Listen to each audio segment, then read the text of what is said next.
Comment adopter de nouvelles habitudes plus facilement? Comment garantir que vous allez réellement pouvoir en faire des rituels et que ça va devenir une part intégrante de votre vie?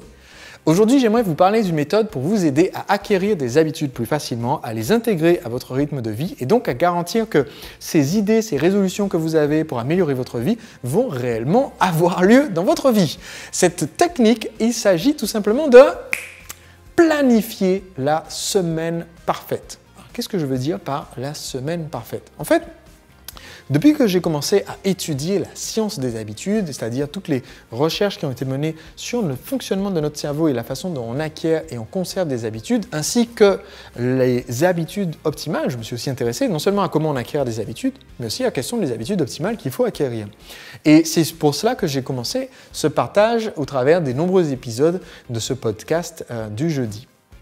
Et ce que j'ai constaté, c'est que pour beaucoup de gens, c'est difficile d'acquérir une nouvelle habitude. C'était aussi le cas pour moi. Il y avait des habitudes qui étaient faciles parce que ça revenait juste à décider que quelque chose qu'on fait déjà va devenir dorénavant une habitude. Donc ça, c'est un peu facile.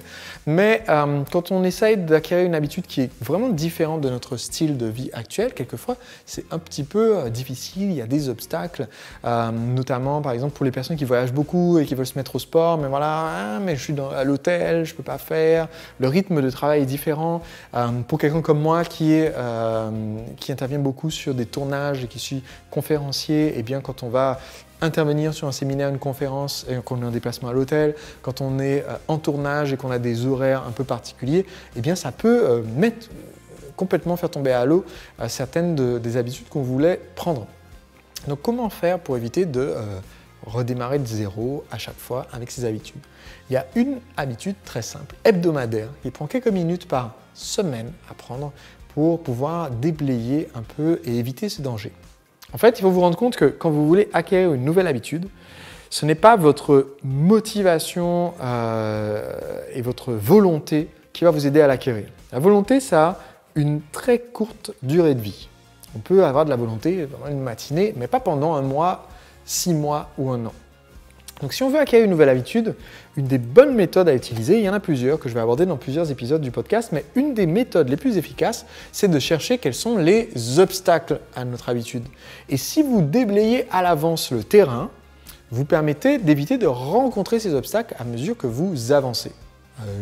Pour faire une petite analogie, je suis originaire de la Guadeloupe et j'y ai vécu pendant mes 16 premières années avant de venir m'installer en France. Et oui, la Guadeloupe, c'est la France, mais bref. Et donc, pendant ces 16 ans, j'ai eu la chance de vivre de nombreux cyclones. Et quand il y a un cyclone, le problème, c'est que vous vous retrouvez avec des débris d'arbres un peu partout sur les routes.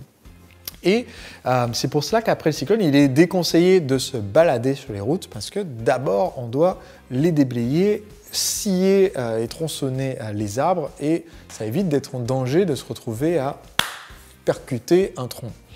Et dans notre vie de tous les jours, souvent, on pourrait prévoir que vendredi de la semaine prochaine, il va y avoir un tronc d'arbre au milieu de la route. Pourquoi? Parce qu'on sait à l'avance. Aujourd'hui, on est jeudi soir.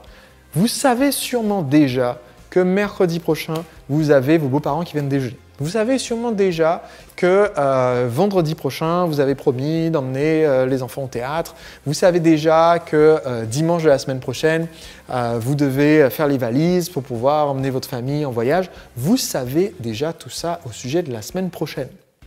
Seulement, si vous preniez ne serait-ce que quelques minutes pour anticiper,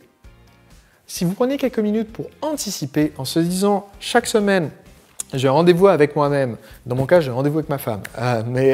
C'est-à-dire qu'on fait ça ensemble. Mais chaque semaine, j'ai un rendez-vous avec moi-même au minimum pour regarder un peu la semaine prochaine et voir quels sont les moments dans mon agenda, dans ma semaine personnelle et professionnelle qui peuvent interférer avec les habitudes que j'ai décidé d'appliquer dans ma vie personnelle. Qu'est-ce qui peut m'empêcher de faire ma fameuse séance de sport que j'ai décidé de faire? Qu'est-ce qui peut m'empêcher d'aller courir le matin? Qu'est-ce qui peut faire que je vais avoir du mal à dormir les 8 heures que je me suis promis de dormir chaque nuit? Qu'est-ce qui peut faire que je vais avoir du mal à avoir la journée sans ordinateur que je m'étais promis de faire? Qu'est-ce qui peut faire que je vais avoir du mal à Ne pas consommer, pour certains ça va être du lait, pour ne pas consommer du blé, ne pas consommer des sucres, parce qu'en fait je vais être invité à une fête d'anniversaire et que je ne sais pas trop, est-ce que je vais pouvoir ne pas manger du gâteau. Donc est-ce que je peux prévoir à l'avance et prévenir que je ne vais pas manger du gâteau? Mais voilà, en fait, le simple fait de prendre un petit temps dans la semaine pour prévoir sur la semaine suivante quels sont les obstacles à mes habitudes et comment je peux les contourner, parce que vous n'avez pas forcément toujours réussi à cirer le tronc, mais vous pouvez prendre une route alternative pour obtenir votre objectif. C'est une méthode extrêmement efficace. Et cette habitude, donc, je l'appelle planifier la semaine parfaite. L'idée étant de regarder chaque jour et de s'assurer que sur chaque journée de la semaine prochaine, il n'y a aucun obstacle qui m'empêche de vivre la semaine parfaite.